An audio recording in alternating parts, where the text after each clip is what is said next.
right, welcome to a deep dive with Blood Butcher on their new album, Enter the Blood Realm, or Enter Blood Realm. What's going on, guys? Glad to have you here. We're glad to be here. Yeah. All right, so give us a little bit of background on when you guys started working on this album. It was Late. roughly... It was like December of 2019 going into the next year. We had like talked about recording something. Like we had like tossed around the idea of just releasing an EP because I had just joined the band and we were like thinking about putting something different out. And then we just kept writing more and more stuff. It was like album. Oh yeah, and the full album as it took shape. And you guys have tried to tell a story with all the music so far, and the new album particularly is very story driven. So give us a little bit of background on the lore. Well, initially, I did want Blood Butcher to be thematic and theatrical, but I didn't really have a direction for it until one day I was watching MCU movies and just kind of admiring how each movie connected to another, and there was an overall just sort of spiderweb effect and how popular the MCU was, and I was like, whoa, wait, why don't I just like do that, but like musically? No one's ever really done that before, have they? I mean, to that effect and scale, I suppose. I'm sure someone has, but... Well, you've had plenty of, what are they, like concept albums? But Yes. as far as following a storyline, I think the closest I could personally think of is Coheed and Cambria. You know, they kind of follow a bit of a storyline with their stuff, but that's a completely different beast than what Blood Butcher is. So the idea behind the Blood Realm, and the band is from the Blood Realm. That's the concept That is behind our it. And the stories kind of reflect the morose, grim nature of the Blood Realm, correct? Yeah, it's sort of a moral story too. It's sort of a moral story too, I suppose you could say, because everything in the Blood Realm is sort of a product of its own actions. Its own evil and hatred. So it's like, yeah, it's brutal and cool, but there's, I guess, a sort of moral backdrop to some of the songs and concepts. So when you're trying to think of like the different kind of elements, whether it's from horror or literature or anything like that, what were some of the things that really stuck out to you that was like, that's the kind of vibe, the kind of the feeling that we want to evoke with the music and even the art? I'm a really big fan of a lot of horror movies, both retro and modern. I really love science fiction and fantasy as well. Lord of the Rings, Star Wars, Doctor Who, that kind of stuff. And I just kind of wanted to really sort of have an intense sort of setting that immerses the listener and really just takes them somewhere else. And there's a pretty storied history within. What genre would you call you guys? I mean, what blood metal? Yeah, blood metal's what Blood we're going metal. with Okay. right now. So even in like metal in general, you have a strong history of people following the concept kind of line, but at least particularly in songs, being very story driven. Is that kind of how you were trying to write lyrically, or is it? It was sort of something that happened halfway through the writing process. That's why you have a couple songs that don't exactly fit, like Devour or Murder Boner, because... Love that song. because like we essentially halfway through the writing process, I was like, hey, we should do this. And everyone was like, well, that's a pretty good idea. Let's do it. So it did start to form into a thematic sort of thing. And a couple of songs like Lord of Night and I forget, there's like one other existed before we decided to go thematic, and so I just sort of took those and tried to put it into a coherent story as best as I could. Future albums will do a better job of telling a coherent sort of tale, but I guess we could get away with it being the first album because, the farther back in history you go, the more blurry things are. Well, and I think you'll find that that's pretty typical of a lot of bands. Like, that's a hard thing to... You can take years to kind of really fine-tune story, lore, and the sound, but who's got time for that? Particularly if you're a creative person and you just want to like, I want to make stuff and play shows and put out music. It's a pain in the ass to just kind of wait on your creativity to sync up. Oh, I'll literally be doing anything and everything, and an idea will hit me, and I'll either rush out to Corey if I'm at home. I'll rush out to Corey, be like, "How about this?" Or sometimes I'll be at work flipping burgers, be like, "Hey guys, I need to take a bathroom break," and I'll go in, and I'll be like, "And then the Lord of Night did this," like just in my notes. So I've got like sprawled out on a board at home, like all different plot points. Same thing with like writing the actual like riffs and everything. I'll be playing around on my bass, like, and I'll hear Griff going to the kitchen, and I'll just bombard him, catch him in the doorway. It's like, check this riff out. I think that's the best way. You get that initial response, that undiluted response, be like, yeah, good, or just like, man, you caught me off guard. Yeah, that's great, or that's terrible. I'll literally. Does this suck, or am I in a rut? Like, Yeah, right. He'll come around the corner. I'll have a piece of bologna hanging out my mouth, making a sound. Check this out. Like, what? So do you guys live together? Yeah, All we're right. roommates. All right, right on. So, speaking of like how you're a relatively young band, like about the iteration of this band and pulling all of those elements of the storytelling, the music, and the new album. I mean, writing and recording it and getting it done at Wave Transform. What's that whole experience been like for everyone? I love Yannick. He's awesome. Yannick. It's awesome. He's good to work with. Would you like to play with this? The studio, is that okay? Can you restate the question? Oh yeah, just wondering like what it was like with this iteration of the band. You had put out music previously, and getting to record with this fully like kind of realized version of it at Wave Transform. How's it been like working with everybody? Very, very smooth. Like, like we all know what we want, and like we know like we roughly know. We don't have it all figured out, but what steps we need to take to kind of get it figured out. Like, and so it's been really exciting to go into the studio and working with Yannick. He made everything easier. Like, I'm sure we all had misconceptions of what it would actually be like to record like track by track. Yeah. And it was very daunting going in, but it was worth it. He knows exactly, particularly for this style of music, Yeah. he knows exactly what the hell he is doing. Yannick is a genius. One of my favorite parts of working with Yannick has been he's like really coached us and like pushed us a lot further as musicians, because there was a lot of things conceptually we weren't familiar with, just like Corey said.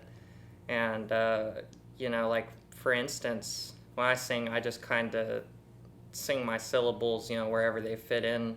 Nice, Yannick's like, all right, do this. You want to sing this part here, sing right now. Okay, stop, go, stop. And he's just very precise, and he really opened, at least personally, my eyes to a lot of things. Well, for what you guys are, the sound and the scope, the scale of the sound that you're wanting to go for, because you're wanting this epic sound, epic, brutal sound, and a lot of that is very meticulously crafted, and to get that kind of dynamic, it's one thing to have the idea, but to have somebody like Yannick to be like, oh, here's how you're going to achieve that effect. Yeah. In the studio it's invaluable. And anybody else great experiences with Yannick or in the studio writing, recording? He's very fun to work with. Very fun. I mean, I learned more in those few sessions. Being a drummer, I bet you could. I was like nervous being around Yannick. It's Right. like you hear Yannick playing, he sounds like a machine. But no, I learned more about just everything in general, music-wise, and just those few sessions that I had on my own in like a year. So like it's made us all better musicians, like I tenfold. definitely had to brush up on my music theory. Yeah. He'll hold you to task on that. Yeah. for He knows sure. what he's doing. I Like got- absolutely. After we finished, To a T. recording, I was like, guys, I think I might enroll in some lessons. Yeah.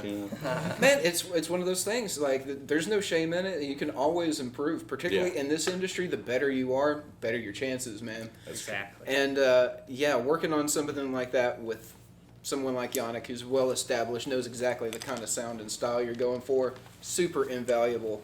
And just going off of what you guys had recorded previously, it's leaps and bounds. Like, the previous stuff was great. You could tell exactly what the sound and the vibe you guys were going for. This seems like the purest distillation of that. And you got 2 singles off of it now, Plague Pits and Lullaby of Locusts. Yeah. What made you choose those as the 2 lead singles?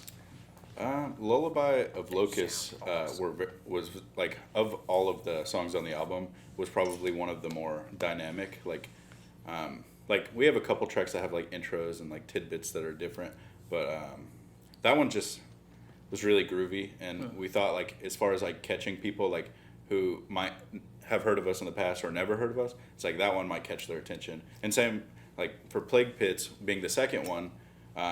That's a brutal song. It was like also like kind of to catch people's ear, but it was also really different than Lullaby of Locusts. So we thought it'd be like a hard switch. Like Absolutely.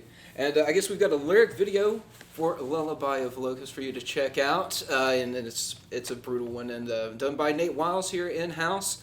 And are you guys going to be doing any more videos, lyric videos for tracks off of this as well? Hopefully. All right. Well, fingers crossed you'll see some more, because they got a brutal vision. And check out Lullaby of Locusts, Blood Butcher.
And we're back. That was Blood Butcher with Lullaby of Locust, the lyric video for that single.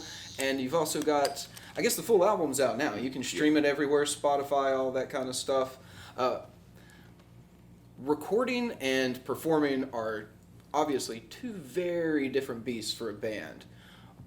Which one is going to be the focus for like the next 6 months to a year for you guys? Definitely playing live.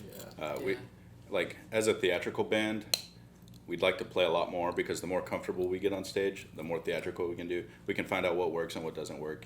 Take notes. I'm very excited. If you like seeing us, today, wait until a year from now. I'm looking forward to where we'll be. Any plans to add new thematic elements, theatric elements, anything like that? Oh yeah. Oh yeah, we've got some reasonable things that we want to do, and then we have stuff. crazy things I want to do. And some of that kind of contingent upon where you're playing. That's definitely true. Yeah. I would love for it to get way bloodier on stage. Well, when we played at A little bit of fire. Yeah. Oh yeah, fire! I want fire so bad. Everybody's like, yes. When we played at the open chord, I was a little worried that they would not be too fond of us getting soaked in fake blood, but really the worst thing that happened was when I apply mine, I pour it into the cap and then I take it like a shot and then I spit it out onto my face so it looks like I just spit up blood. There were some in the parking lot and I guess someone saw it and they called the police. Oh, no. And the police just looked at it, well, that's a blood stain, all right. Looks like it's time for lunch. It's a blood stain. Luckily, But yeah, that's like the worst thing that's ever happened from the fake blood. That's the one thing I'm always scared is gonna get us into trouble because it is messy, it's sticky. Yeah. It's like sand; it gets everywhere. I know there was there have been bands in the past that have had trouble at open chord for blood. I think Summoner's Circle has had problems with blood with their sacrifices. I can't remember if it was you or another band that had blood and they had put it all in the sink and somebody was like, "What happened in the bathroom?" I think know I'm who guilty that of was. doing that. I don't think that was us, but I definitely feel bad whenever we go to the Brickyard. And That I'm was what? I can't remember the band's name.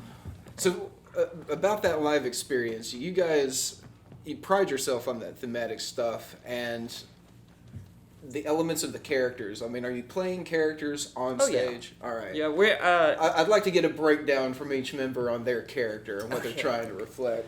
So I am the other. I guess first off, we're all four, of course, warlords of the Blood Realm. We have sort of these sections of the Blood Realm that we oversee and that we're in charge of, and that'll be more explained in our future album that will be coming out in an amount of time.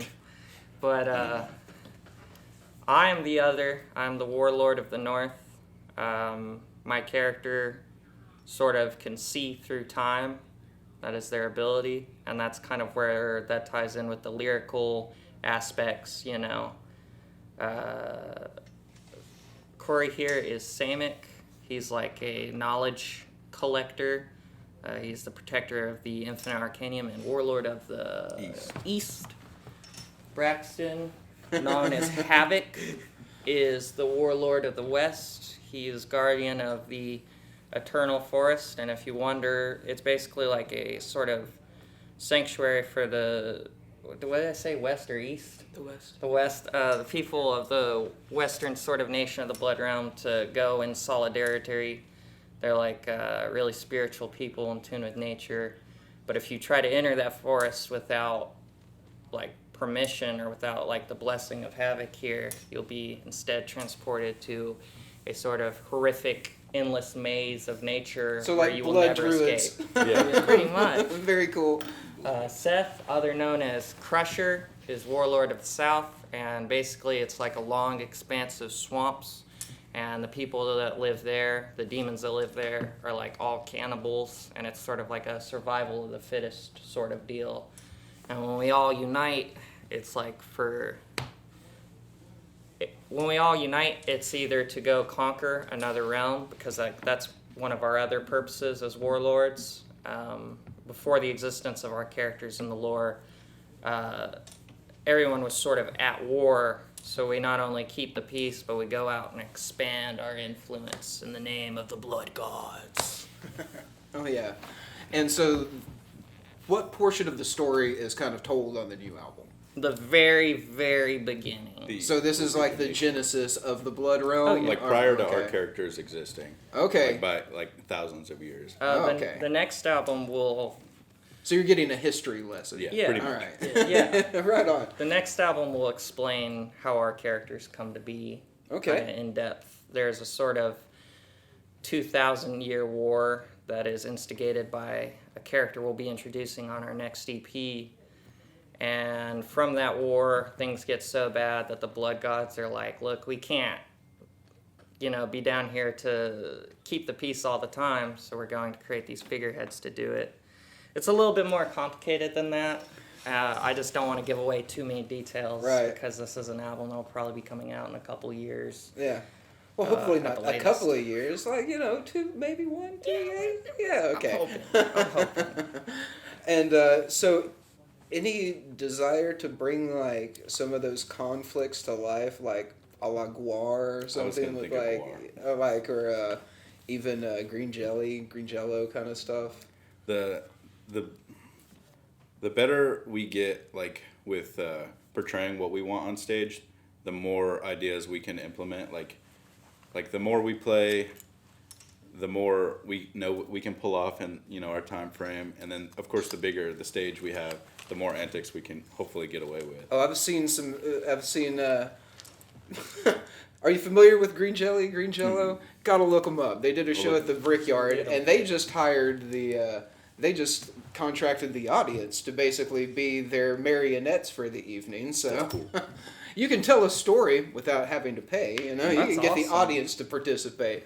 I think something like that would be fun. But they had like paper mache masks and stuff for people, and they smelled like vomit. So I think the closest thing we've had in mind was at one point I really wanted to just set aside $150 and buy a bunch of foam swords. And one show just start throwing them in the audience and just say, fucking kill each other. See, I think there's a distinct lack of things like that. I go to so many shows now where people are just, they're there, but they're not. They're like on their phone. They're taking pictures. They're. I used to go and see people be engaged in a show. Whether they were just watching the band like in awe or enjoying the music, or if somebody was literally hitting them in the face with a streamer. So I think something like that is great. Throw out some foam swords and get them to we need you to reenact this battle. This is going to be the best way for us to illustrate this song for you. So please shed blood. So going forward, let me get just a bit from everybody about what they want to see from the bands in the next year or two. Like aspirations, dreams, goals. Oh man, next year or two. I think. Okay. I think my biggest thing is to just, on a personal scale, is to just learn more about the drums. Maybe experiment with some new song structure. Some obviously expand the story. Play more shows. I mean, just the whole 9 yards. Like anything and everything we can do to further the band, I'm all for it. Oh yeah. Yeah, and like he said, working on our new songs and getting more comfortable with our characters and evolving our music abilities to even greater, Our sound is definitely one to evolve from release to release. So everything that comes out is gonna sound. It's gonna have a new sound. I mean, it's still gonna be Blood Butcher, nevertheless. Yeah, there's nothing wrong with that, man. Yeah, it's. I mean, we get really creative when we're writing new stuff. I think the worst kind of rut a band can fall in is to putting out the same album over and over and over again. ACDC. No. There's so many bands. I mean, there's great bands, but there's a reason why there's only a few. Yeah. Like 1 or 2 of their albums that people continue to talk about because they did 10 after that just sound the same. It's a hard thing to overcome, but you guys obviously aren't afraid to get out there, put yourself out there. I know a lot of bands that would labor over this idea until it just the time passed them. Mm-hmm. Getting this idea locked in and just chasing it, I think, is one of the best things you guys could do. Trial by fire. I mean, seriously. I mean, you guys put yourself out there. You made the great choice of going with Yannick to record that new album. You could have easily just said, hey, we're just going to write some new songs and record them. But you're like, let's put together a story. Let's really formulate this thing into something cohesive. Yeah. And that's commendable no matter what. Again, what are you guys looking forward to? I have said that this is so kind of similar to what they were saying, but I think every release should be more technical than previous. So like, not only like, I guess it is almost the same, but like I think every release should be, if it's not hard for us to play it when we first start learning, it's like when we're writing the song, it's like, man, this is tough. I don't know if I can play this. I want to keep writing songs like that. Like I want, me a year ago to not be able to touch the songs we're writing. I think that would be a incredible experience for a listener and a fan to really watch you and hear you progress from album to album. I mean, the songwriting and the songs on this album and even your previous stuff, like I said, you can tell exactly what you're going for. Brutal, evil shit. But getting that sound, you can sound brutal and evil a lot of different ways. Yeah. You don't have to confine yourself to one sound, one style, one kind of gimmick, whatever. So I'm excited to see what you guys can do with it. Blood metal. Oh, is it my turn? Yeah, I'm sorry. Yeah, go right is this for like just the next year or like the indefinite future? Indefinite future, man. All right. My goal for Blood Butcher, something I would definitely like to see, is of course, like everyone has said, our kind of goal is for every release to surpass completely the previous release. I'm sure it's all subjective, but I really think that our most recent release surpassed our sort of debut EP that we did. Yeah, you can tell you grew leaps and bounds, like musically and just everything. The choice that you made, like I said, you could have easily done your next album the same as you did the first. Yeah. You chose to go a different direction, work with another producer. Just making those kinds of decisions says a lot about what you're trying to do.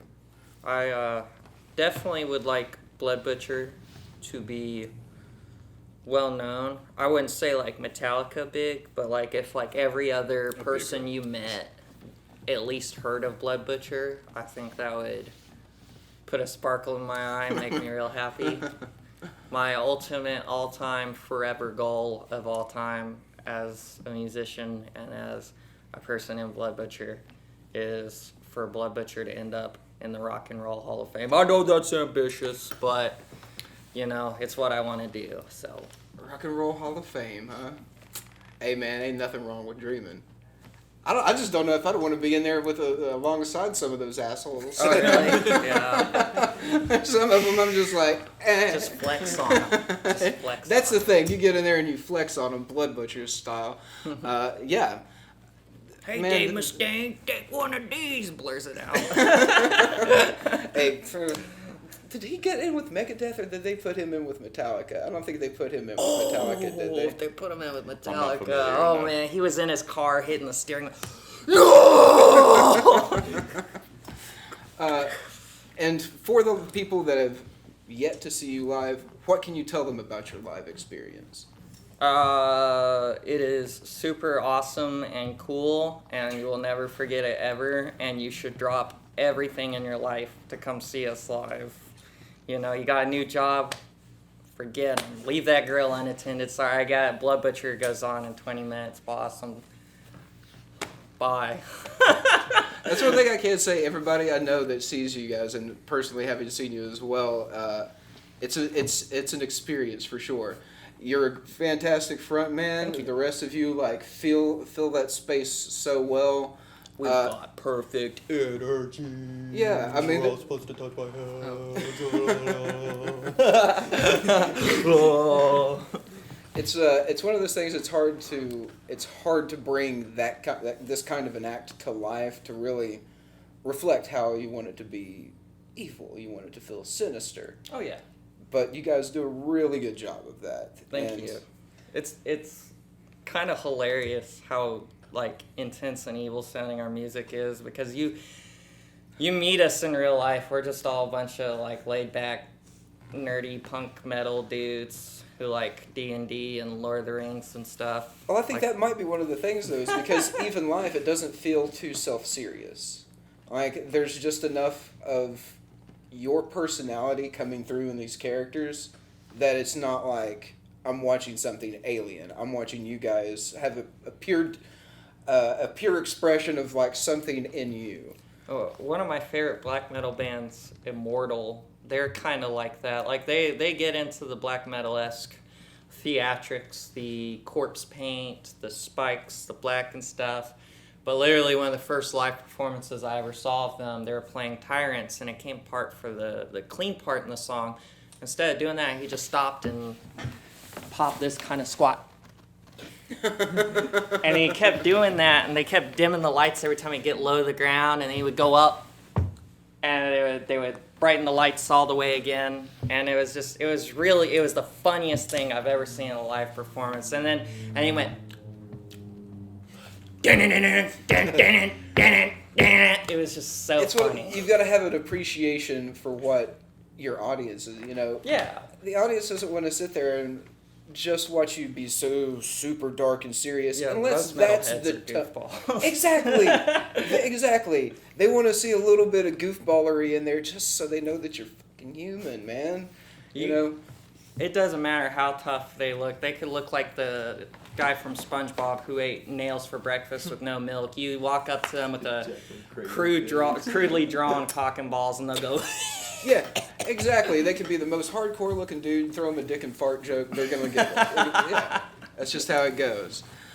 So, the new album, out now. Out now. Available everywhere. All Are you guys going to get physical pressings as well? Yes, we are working on that They're on the right as way. we speak. Physical pressings, and is it going to just be CDs? Are you doing vinyl or anything like that? Vinyl is it's kind of expensive to press, It is. but we want It is. But we definitely want it.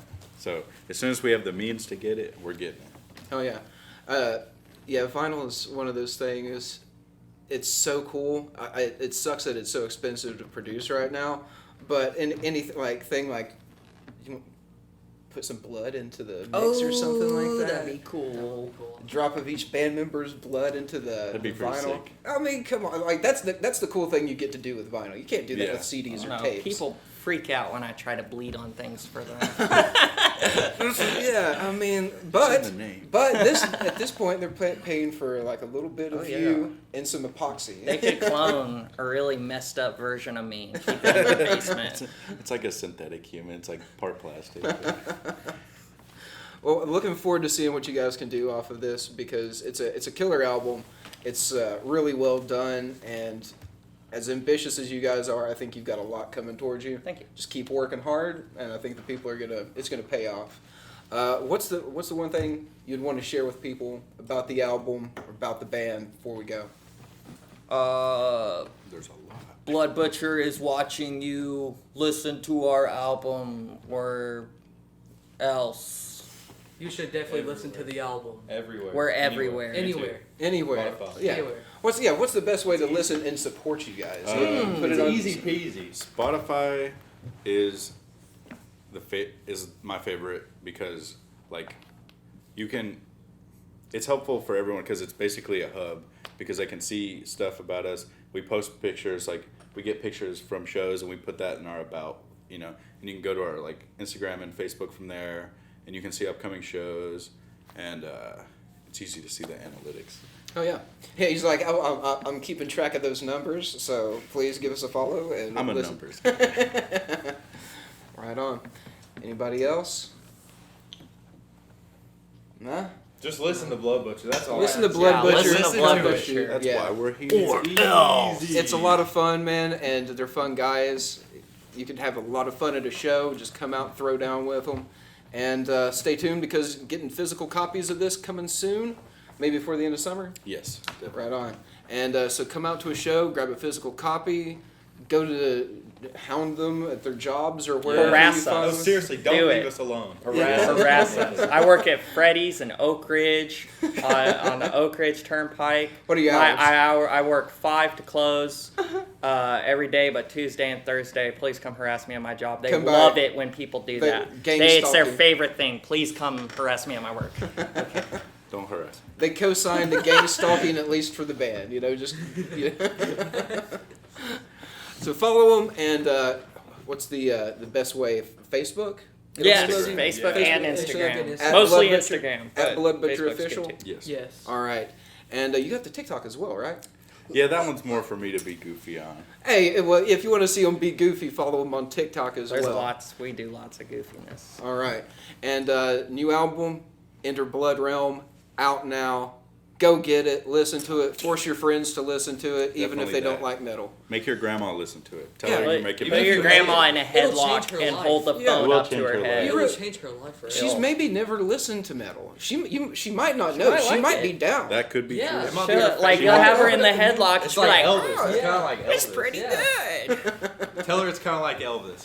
Yeah. She's got the same swagger. Yeah. It's like he moves his hips the Yeah. same way, Grandma. All right, Elvis, guys. Elvis. All right, guys, and follow them, Blood Butcher at Blood Butcher, and get that album Enter Blood Realm out now. Get it in your ears. Put it in your ear holes. Stay brutal.